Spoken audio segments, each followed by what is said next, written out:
Let us pray. Heavenly Father, our words are empty without you. And we ask that you fill our hearts with your Spirit so that we might not only understand your word, but apply it in a way that will give you honor and glory. Help us to understand your word so that we can continue to live it out with others around us. And now may the words of my mouth and the meditation of our hearts be acceptable in your sight, O Lord, our rock and our Redeemer. Amen. A husband and wife were talking about the living will that they were drawing up. And the husband said to his wife, he said, I want you to be absolutely certain about this because it's so important to me. He said, if I'm in a vegetative state, dependent upon a machine and fluid from the bottom, he said, just pull the plug. I don't want to be in a vegetative state, so if that happens to me, and you find me in that condition, just pull the plug. And so she got up and she looked, and she sort of looked at him with a degree of seriousness that she hadn't seen before. And she walked over to the TV and pulled the plug and walked into the kitchen and poured out all the beer.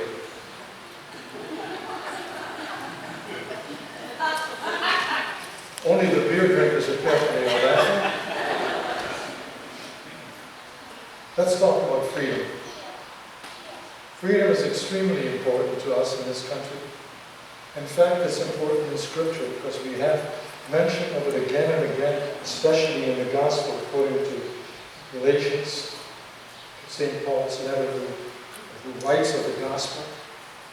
And it's important for us as Christians to understand that there are four basic pillars of Christianity, that from the Gospel, that are important for us to understand in order to understand what freedom is. Let's look at those four pillars. The first pillar is that there is such a thing as right and wrong. There is such a thing as right and wrong for every one of us. It's very, very popular these days to talk about relativism, to talk about your truth and my truth may be different, but we have the same God who created us. It's very popular for us to act as if you and I and several and so many other people who have different beliefs, it's okay for them to have different beliefs, because after all, God made all of us. But in Scripture, it's absolutely clear that there is only a right or a wrong. Let me mention it in a different way. I'm not talking about abortion today as a method or as a means for birth control or whatever else. But I want to mention it to you because it highlights what I'm saying. The whole abortion debate today has come down to the following issue, and that is whether the rights of the mother against the rights of the baby, the infant, the fetus. That's the issue, the way it is phrased. What are the rights of the infant? What are the rights of the parents? What are the rights of the mother? Scripture does not talk about rights. Scripture talks about what is right and what is wrong. And it's important for us to recognize that it's easy for us to go down a slippery road and talk about rights as if we had any right to counteract Scripture at all. So the first thing that we must acknowledge is that there is such a thing as right or wrong. If we do not acknowledge it, we will be certain to see that our freedoms will slip away slowly but surely in various different ways. We cannot continue to act as if there were no rights and there were no wrongs and continue to live our life without really understanding that God has laid down for us what is right and what is wrong. He has done so again and again in Scripture. Now the second pillar is somewhat the same, but it's different. The second pillar, you see, is a pillar that has been around for many, many years, even before Christ, but definitely since Christ. I'm just trying to fidget with my microphone. And that second pillar is that the authority with which we live our lives has its source and origin in Jesus Christ and God. God is the one who's given us the right and wrong. God is the one who's given us the standard to live by. If we continue to act as if we were our own authority, we again are going to undercut the important pillar that exists in order to uphold the independence and freedom. So that's the second. We ourselves cannot establish the rules and regulations. They must come from God, the source, way beyond us. And God has so willingly given those to us. It's not 10 Commandments as if we were going to pound you over the head with 10 Commandments. It's actually a way of life that is extremely wonderful. Who wouldn't want to live a life where there was no murder? Who wouldn't want to live a life where there was no adultery? Who wouldn't want to live a life where honesty is valued and truth is determined? You see, again and again, the positive that Christ has given to us, we have turned into commands and into negatives. But again, the second part of this is that you and I must recognize not only that there are rights or wrongs, but that the source of those rights or wrongs does not reside in us, but resides in our Lord and Savior, Jesus Christ. So that's the second pillar. The third pillar is a pillar which is more difficult to explain in one sense, but it's a pillar of freedom that comes to us from Scripture. And it says basically that you and I cannot live our life by ourselves. We need to have Christ, our Savior. We need to have one another. You cannot live your life by yourself. You need other people. We know that from our own experiences, where we have tried to live our lives as if we were the only ones around who either benefited or in some way did not benefit from what Christ has given us. You see, freedom is freedom from something, but it's freedom from something, and this comes with the fourth pillar, is freedom to something. It's not just freedom from addiction. It's not just freedom from other people's slavery. It's not just freedom from the various things which are spelled out in Scripture as making our lives less valuable. No, it's a freedom from in order to have a freedom for something. Let me illustrate it from the text last week and another text that we had used some years ago, or some months ago.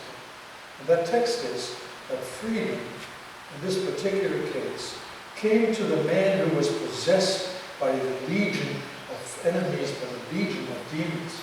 Came to him when Jesus told the demons to get out, go into the pigs, and so forth. That's freedom from. But do you remember what it also stated? It was not just that freedom from was important to Jesus, but rather he said to the man, he said, don't follow me at this point. Go into the city and tell them what you have seen and what has been done to you. You see how important it is? Yes, it's important to have a pillar of freedom from, but it's even more important to realize that our freedom is for something. And that's not just true in last week's text about the demon-possessed man who is not only free from the demons, but he's free in order to go back to his community. It's also true in the time of Peter. Remember, shortly before Peter was going to be captured with all the other disciples, shortly before that, Jesus talks with Peter and says, Peter, I'm really concerned about you. I've had a conversation with Satan, and Satan has told me that he wants your soul. But I'm not going to let him have it. Freedom from it. But then he goes on. And then, after the resurrection, Jesus says to Peter, then I want you to go and strengthen your brothers, your disciples. You see again, freedom from, but in order to do what? If we're just going to be free and do whatever we want to do, we're more likely than not going to miss the boat because we're missing one of the pillars of the very important basis of freedom. First of all, what? Freedom needs to have rights and wrongs. Second, freedom needs to recognize not secular authority, but needs to recognize the authority of Christ. Third of all, It needs to have a freedom from, yes. But finally, in order for us to really live, we need to live a life that is free for something. A few months before Don Wilson died, he gave me a book. It's The American Patriot's Bible.